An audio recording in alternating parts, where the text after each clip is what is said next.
मित्रों, गांव के बाहर नदी के किनारे एक विशाल बरगद का पेड़ खड़ा था। उसकी जटाएं धरती को ऐसे पकड़ती थी मानो सदियों से किसी रहस्य को छुपाए बैठी हों। लोग कहते थे कि उस पेड़ के नीचे अमावस्या की रात को कोई नहीं जाता। वहाँ अजीब फुसफुसाहटें सुनाई देती थीं। कई लोगों ने सफ़ेद वस्त्र पहने एक स्त्री को वहाँ रोते देखा था। लेकिन सबसे बड़ा रहस्य यह था कि हर साल भर अमावस्या की रात उस पेड़ के नीचे एक दीपक अपने आप जल उठता था। गांव के बुजुर्ग कहते थे, यह कोई साधारण पेड़ नहीं, यह पति पत्नी के अटूट प्रेम की और मृत्यु पर विजय की गवाही है। और उसी रहस्य से जुड़ी थी सावित्री और सत्यवान की वह कथा, जिसे सुनकर आज भी लोगों की आंखें नम हो जाती हैं।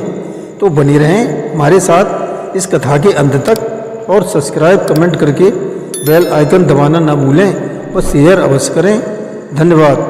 नमस्कार, मैं रणवीर सिंह लोटस एंटरटेनमेंट में आपका हार्दिक स्वागत करता हूं। मित्रों, बहुत समय पहले मध्य देश में अश्वपति नाम के एक प्रतापी राजा राज्य करते थे। उनके पास धन, वैभव, सेना और सम्मान सब कुछ था, लेकिन एक कमी उनके जीवन को अधूरा बनाती थी। उनके कोई संतान नहीं थी। राजा और रानी हर दिन देवी की आराधना करते। वर्षों तक उन्होंने तपस्या की। अंततः देवी प्रसन्न हुई। एक रात राजा को स्वप्न में दिव्य प्रकाश दिखाई दिया। देवी ने कहा, राजन, तुम्हारे घर एक तेजस्विनी कन्या जन्म लेगी। वह साधारण नहीं होगी, उसका नाम युगों तक लिया जाएगा। कुछ महीनों बाद राजमहल में एक कन्या ने जन्म लिया। उसका नाम रखा गया सावित्री। सावित्री बचपन से ही अत्यंत बुद्धिमान और तेजस्वी थी। उसके चेहरे पर ऐसा तेज था कि लोग उसे देवी का रूप मानते थे। वह केवल सुंदर ही नहीं बल्कि दयालु और साहसी भी थी। जब वह बड़ी हुई तब उसके विवाह की चर्चा पूरे राज्य में होने लगी। दूर दूर से राजकुमार आए, लेकिन कोई भी उसके योग्य प्रतीत नहीं हुआ। एक दिन राजा ने कहा, पुत्री, तुम स्वयं अपना वर चुनो। जिस पुरुष को तुम्हारा हृदय स्वीकार करे उसी से तुम्हारा विवाह होगा। सावित्री ने अपने पिता का आदेश स्वीकार किया और अपने रथ पर बैठकर विभिन्न राज्यों की यात्रा पर निकल पड़ी। कई राज्यों की यात्रा करने के बाद एक दिन सावित्री एक घने जंगल में पहुंची, जहां उसने एक युवक को देखा जो लकड़ियां काट रहा था। उसके कपड़े साधारण थे, लेकिन उसके चेहरे पर अद्भुत तेज था। युवक के व्यवहार में विनम्रता थी। उसकी आंखों में करुणा और सत्य झलकता था। सावित्री ने अपने सारथी से पूछा, यह युवक कौन है? सारथी ने बताया, यह सत्यवान है। इसके पिता धुमुतसेन पहले एक राजा थे, लेकिन शत्रुओं ने उनका राज्य छीन लिया। अब वे इसी वन में रहते हैं। सत्यवान अपने अंधे माता पिता की सेवा करता है। सावित्री ने जब सत्यवान को अपने माता पिता की सेवा करते देखा तो उसका हृदय उसके प्रति आदर से भर गया।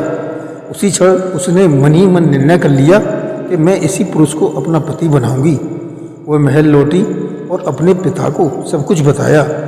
लेकिन उसी समय वहाँ देवऋषि नारद उपस्थित हुए।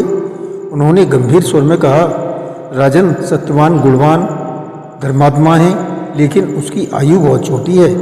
विवाह के ठीक 1 वर्ष बाद उसकी मृत्यु निश्चित है। यह सुनकर राजा घबरा गए। उन्होंने सावित्री को समझाया, पुत्री, किसी और को चुन लो, मैं तुम्हें विधवा होते हुए नहीं देख सकता। लेकिन सावित्री शांत स्वर में बोली, पिताश्री, आर्य कन्या केवल एक बार पति चुनती है। मेरा निर्णय अटल है। नारद मुनि ने भी उसकी दृढ़ता देखकर कहा, यह स्त्री साधारण नहीं है, इसका संकल्प इतिहास बदल देगा। सावित्री और सत्यवान का विवाह हो गया। विवाह के बाद सावित्री राजमहल का सुख छोड़कर वन में रहने लगी। वह अपने सास ससुर की सेवा करती, जंगल से फल लाती और हर परिस्थिति में प्रसन्न रहती। लेकिन उसके मन में नारद मुनि की बात हर पल गूंजती रहती थी। 1 वर्ष बाद सत्यवान की मृत्यु। दिन बीतते गए। धीरे धीरे वह दिन भी निकट आने लगा। सावित्री ने मन ही मन निश्चय किया कि वह अपने पति को मृत्यु के मुंह से वापस अवश्य लाएगी। उसने कठोर व्रत आरंभ कर दिया। वह बरगद के वृक्ष की पूजा करती, उपवास रखती और भगवान से प्रार्थना करती, हे प्रभु, मेरे सुख की सुहाग की रक्षा करना। उसकी तपस्या इतनी कठोर थी कि वन के ऋषि मुनि भी आश्चर्य करने लगे। अंततः वह दिन आ गया जिसकी भविष्यवाणी नारद मुनि ने की थी। वह ज्येष्ठ मास की अमावस्या थी। आसमान में घने बादल छाए हुए थे। जंगल में अजीब सन्नाटा था। सुबह से ही सावित्री का मन बेचैन था। सत्यवान लकड़ियां काटने जंगल जाने लगा तो सावित्री ने कहा, आज मैं भी आपके साथ चलूंगी। सत्यवान मुस्कुराए, तुमने कभी इतना आग्रह नहीं किया। अच्छा चलो। दोनों जंगल की ओर निकल पड़े। जंगल के बीचों बीच वही विशाल बरगद का वृक्ष खड़ा था। उसकी जटाएं धरती को छू रही थी। हवा से उसकी शाखाएं भयावह आवाजें कर रही थीं। अचानक सत्यवान के सिर में तेज दर्द होने लगा। वह बोला, सावित्री, सिर फटा जा रहा है। सावित्री ने तुरंत उसे अपनी गोद में लिटा लिया। कुछ ही क्षणों बाद सत्यवान की सांसें थम गईं। तभी वहाँ एक दिव्य प्रकाश प्रकट हुआ। उस प्रकाश में एक गंभीर और विशाल पुरुष दिखाई दिया। उसके हाथ में पास था। वह स्वयं यमराज थे। सावित्री ने कांपते हुए पूछा, आप कौन हैं? यमराज बोले, मैं मृत्यु का देवता यम हूँ। सत्यवान की आयु समाप्त हो चुकी है। मैं उसके प्राण लेने आया हूँ।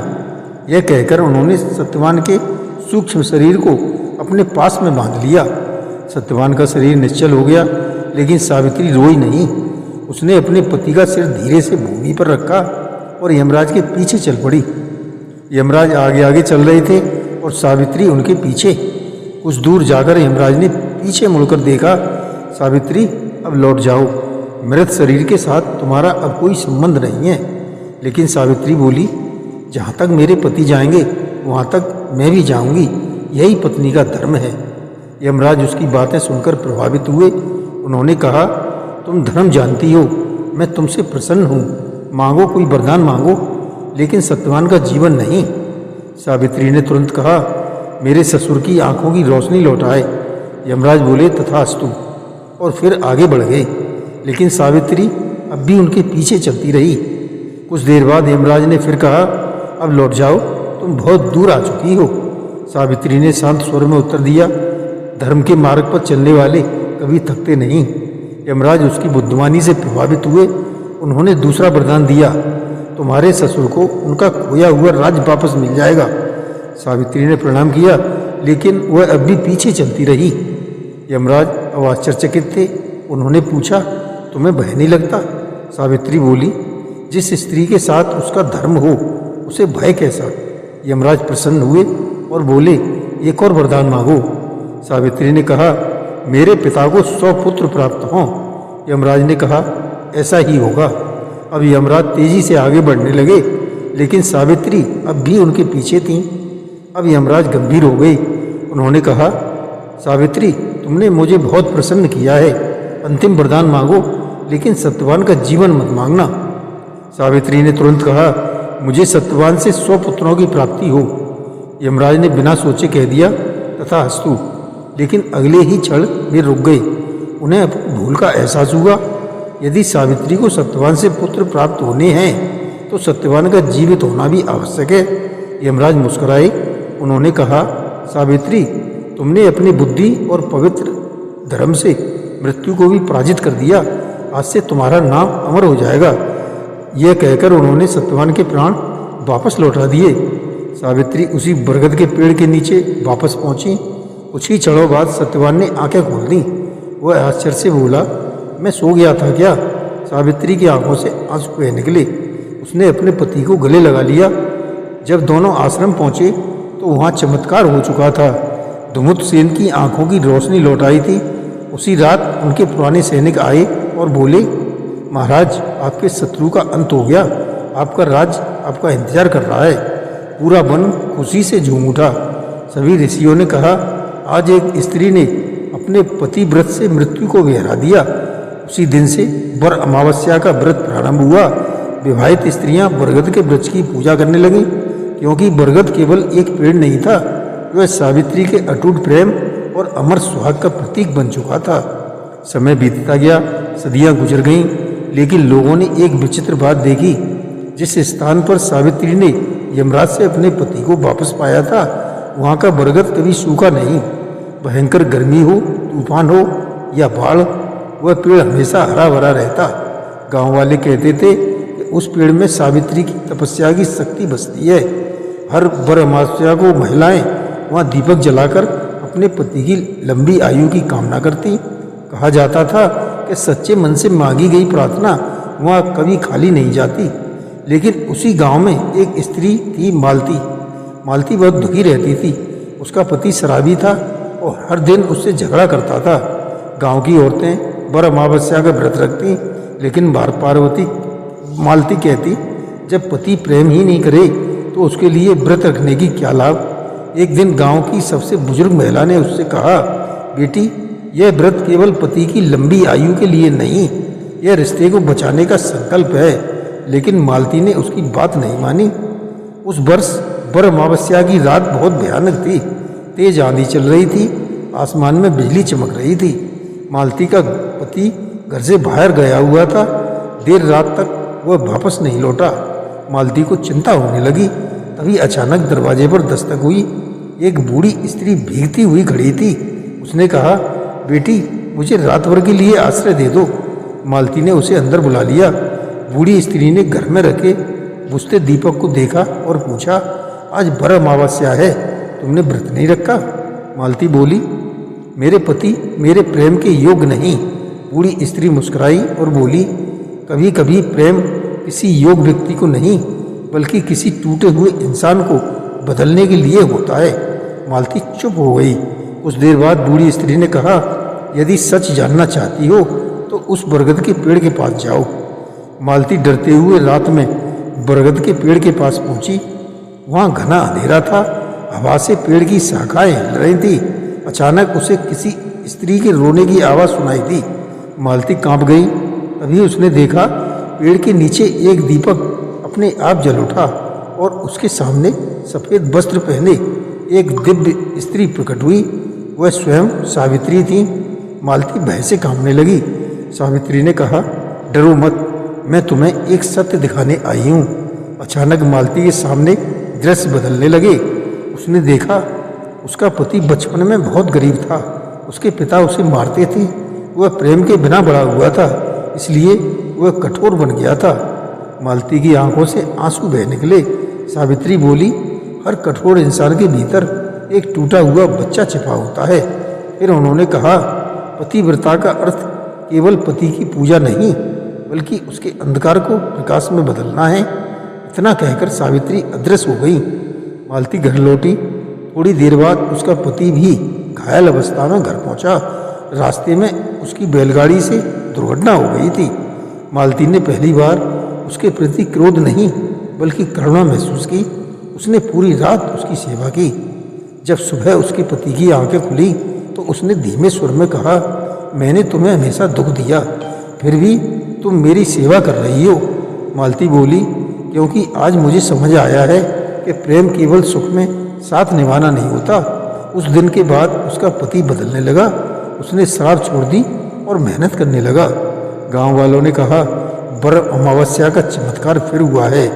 धीरे धीरे बर अमावस्या का व्रत पूरे भारत में प्रसिद्ध हो गया। स्त्रियां बरगद के वृक्ष के चारों ओर धागा बांधकर अपने पति की लंबी आयु की कामना करने लगी। बरगद को त्रिदेव का प्रतीक माना गया है। उसकी जड़ें ब्रह्मा, तना विष्णु और शाखाएं शिव का रूप मानी गई हैं। लोग कहते हैं कि जिस बरगद का वृक्ष सदियों तक जीवित रहता है, उसी प्रकार पति पत्नी का संबंध भी अटल रहना चाहिए। बर अमावस्या केवल एक व्रत नहीं, यह विश्वास, त्याग और प्रेम की परीक्षा है। आज भी कई गांवों में लोग दावा करते हैं कि बर अमावस्या की रात बरगद के पेड़ के नीचे एक दीपक अपने आप जल उठता है। कुछ लोग उसे अंधविश्वास भी कहते हैं, लेकिन जो स्त्रियां सच्चे मन से उस वृक्ष के नीचे प्रार्थना करती हैं, वे जानती हैं कि वहाँ केवल एक पेड़ नहीं खड़ा, वह सावित्री के अटूट प्रेम का जीवित प्रतीक है। कहते हैं, अमावस्या की उस गहरी रात में यदि कोई स्त्री सच्चे मन से अपने परिवार के सुख की कामना करे तो बरगद की पत्तियां धीरे धीरे हिलने लगती हैं, मानो स्वयं सावित्री उसे आशीर्वाद दे रही हों। और तभी कहीं से एक धीमी आवाज़ सुनाई देती है, सच्चा प्रेम मृत्यु से भी बड़ा होता है। सच्चा प्रेम त्याग और धैर्य मांगता है। पत्नी का विश्वास परिवार को टूटने से बचा सकता है। कठिन परिस्थितियां भी धर्म और सत्य का साथ नहीं छोड़ना चाहिए।